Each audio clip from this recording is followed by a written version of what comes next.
చూస్తాం కాబట్టి ఈరోజు కార్మికుల యొక్క సంక్షేమం కోసం ఈరోజు ఈ నిర్ణయాలన్నీ తీసుకున్నాము. ఇది నిరంతర ప్రక్రియ. యుద్ధం అనేది ఒకసారి వచ్చింది, ఉపద్రవము, సరే అది కొంతకాలం ఉంటుంది. యుద్ధం ఎంతకాలం జరుగుతుందో మనం చెప్పలేము, దీని ప్రభావం ఎంతకాలం ఉంటుందో మనకు తెలియదు. అట్లని మనం లైఫ్ని స్టాండ్ స్టిల్ చేసుకోలేము కదా, ఎక్కడికక్కడ ఉన్న పలంగా ఆపేసుకోలేము కదా మన దినచర్యను. అందుకే ఈరోజు అన్ని రకాలుగా ఆలోచన చేసి భవిష్యత్తుకు అవసరమైన కార్యాచరణను తీసుకొని ముందుకు వెళ్తున్నాం. ఇంకా ఉంది చేయాల్సింది, ఇంకా ఇంకా సమయం ఉంది. ఆల్మోస్ట్ ఇప్పుడు 45 లక్షల మెట్రిక్ టన్నుల దాకా సేకరించినాము. 20% ఇంకా బ్యాలెన్స్ ఉన్నట్టుంది. 20% కూడా డెఫినెట్గా సేకరిస్తాం. మీరు అందరూ ఊరేసుకున్న ఆయన సిగ్గు లేకుండా రోడ్ల మీద తిరుగుతుంటే మీరు చూపిస్తున్నారు. ఆయన ఫామ్ హౌస్లో 150 ఎకరాలు వేసుకొని ఒక గింజ కొనేదే లేదు. మేము ఏమైనా వ్యాపార సంస్థలు నడుపుతున్నాం, ఒడ్లు కొన్నందుకు 4,500 కోట్లు రాష్ట్ర ప్రభుత్వానికి లాస్ వచ్చింది, ఎవడా ఇది చేస్తామా అని మాట్లాడిన వాళ్ళు సిగ్గు లేకుండా కళ్ళాల కాడికి పోయి కుప్పల కాడికి పోయినాం. వర్షం వస్తే వడగళ్ళ వాన పడితే నష్టం జరిగితే రైతు పోయి సాయం చేయాల్సింది పోయి ఆడ దిగి సెల్ఫీలు దిగుతున్నారు.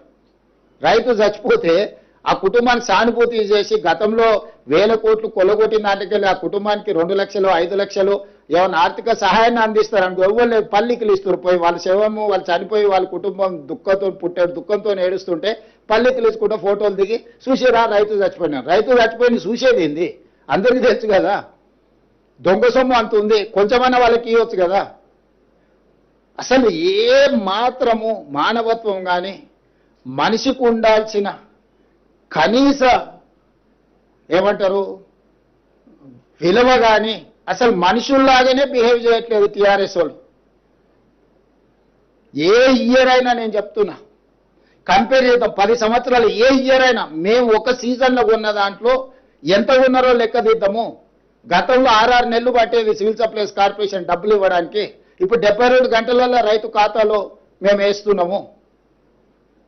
ఈరోజు బెంగాల్ మన దగ్గర హమాలీలు తక్కువ ఉన్నారు, మనకు సీజన్లో బెంగాల్ నుంచి వచ్చి హమాలీ పనిచేసే వాళ్ళు ఎక్కువ ఉన్నారు. ఆ రాష్ట్రంలో ఎన్నికలు ఉన్నందుకు కొంతమంది వాళ్ళ రాష్ట్రం వెళ్ళారు.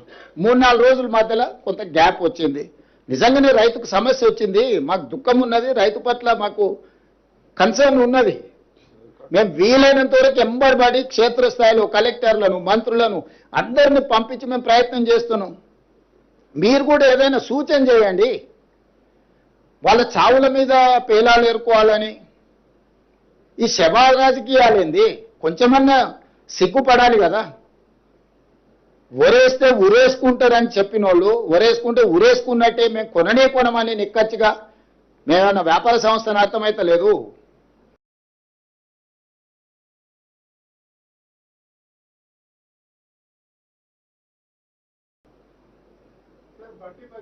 చేసినామని చెప్పిండ్రు, మా పోలీస్ సిబ్బంది చెప్పింది నేను ఒకవేళ సరెండర్ చేస్తే వాళ్ళ పిల్లవాడిని వాళ్ళ ఇంట్లో పెట్టుకొని పోలీసులను పిలిపించి అప్పచెప్తారు.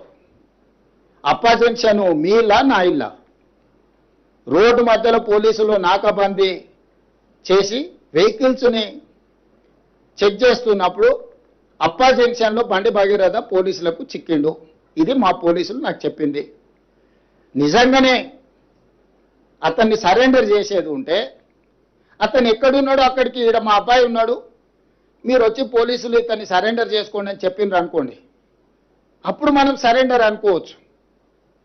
రోడ్డు మధ్యలో పోలీసులు అతన్ని కస్టడీలోకి తీసుకొని మేము అరెస్ట్ చేసినామని పోలీసులు చెప్తుంటే నేను పోలీసుల మాట నమ్మాలనా లేకపోతే రాజకీయ నాయకుల మాట నమ్మాలనా మీరు చెప్పండి. నేను అనేది ఏంటంటే అతను దగ్గరుండే పంపించి ఉండొచ్చు, నేను దగ్గర ఉన్నాడా లేడా అనేది నేను గవా కాదు. అతను ఏం చెప్తే అదే నిజం. ఏంటంటే వాళ్ళిద్దరు ఒక దగ్గర ఉన్నారా లేదా, 5 రోజులు అబ్స్కాండ్ అయినప్పుడు తండ్రి కొడుకులు ఒకే ఇంట్లో ఉన్నారా లేరా,